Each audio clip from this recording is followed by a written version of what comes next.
নিজের কাজের জায়গায় প্রত্যাশিতটা নিরাপত্তা বলয়ের মধ্যে তাকে ধর্ষণ খুন করা হয়েছে, শুধু তাই তো নয়, অত্যাচার করা হয়েছে।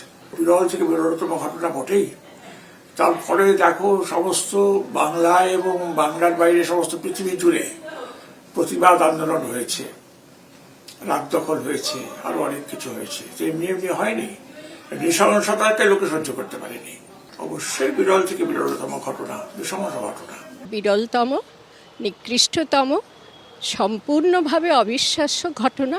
সরকারি হাসপাতালে এমন একটি ঘটনা, চিকিৎসকের নৃশংস হত্যা ঘটে গেল, যার জন্যে ঘটল, যে প্রশাসনের ব্যর্থতার জন্যে বলবো না, সুপরিকল্পিত ব্যবস্থাপনার জন্যে ঘটল, সেটাও কি বিরলতম ঘটনা নয়? আমার মনে হয় যে এসব সবটাই তো সবটার সঙ্গে জড়িয়ে, যা তদন্ত হয়েছে সেই অনুযায়ী রায় হবে। তো হয়েছে, আইন তো আইনের যা পেয়েছে তা দিয়েই বলেছে। হতাশ, এটুকুনি বলার।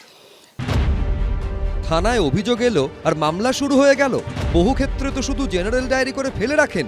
আরজিকর আন্দোলনের অন্যতম মুখ জুনিয়র চিকিৎসক আশফাকুল্লাহ নাইয়ার মামলায় পুলিশের ভূমিকায় এভাবেই ক্ষোভ প্রকাশ করলেন হাইকোর্টের বিচারপতি তীর্থঙ্কর ঘোষ।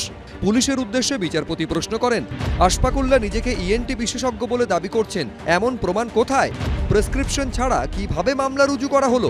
পাশাপাশি বিচারপতি স্পষ্ট করে বলেন, এমবিবিএস হিসেবে প্র্যাকটিস করতেই পারেন আশফাকুল্লাহ নাইয়া। যে কোনোভাবে আন্দোলনকারী এবং যারা আন্দোলন আছে তাদেরকে কোনোভাবে কেউ সাপ্রেস করাটা কোনো অ্যাঙ্গেলে আমার মনে হয় ঠিক হবে না।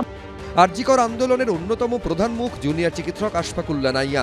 ধর্ণা অবস্থান থেকে মিছিল কিংবা মুখ্যমন্ত্রীর সঙ্গে মুখোমুখি বৈঠক, সবেতেই সামনের সারিতে ছিলেন তিনি।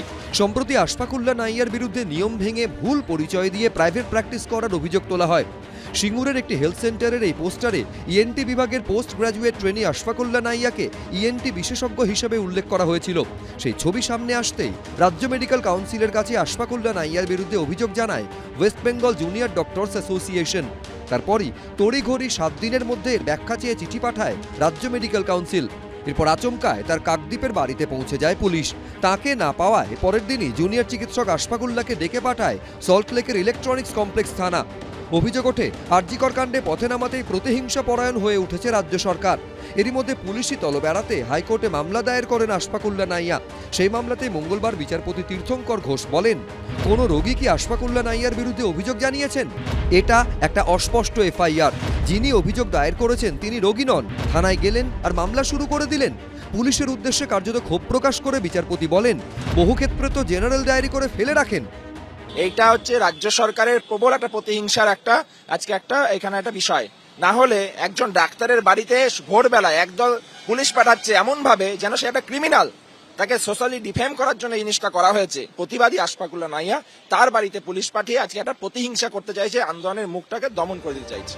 বিচারপতি আরো বলেন, গোটা প্রক্রিয়ায় আমি হতাশ, কারণ এফআইআর দায়ের করতে গেলে ন্যূনতম কিছু তথ্য এবং সামগ্রী প্রয়োজন হয়। কেস ডায়েরি তলব করেছেন বিচারপতি তীর্থঙ্কর ঘোষ। বুধবার এই মামলার ফের শুনানি।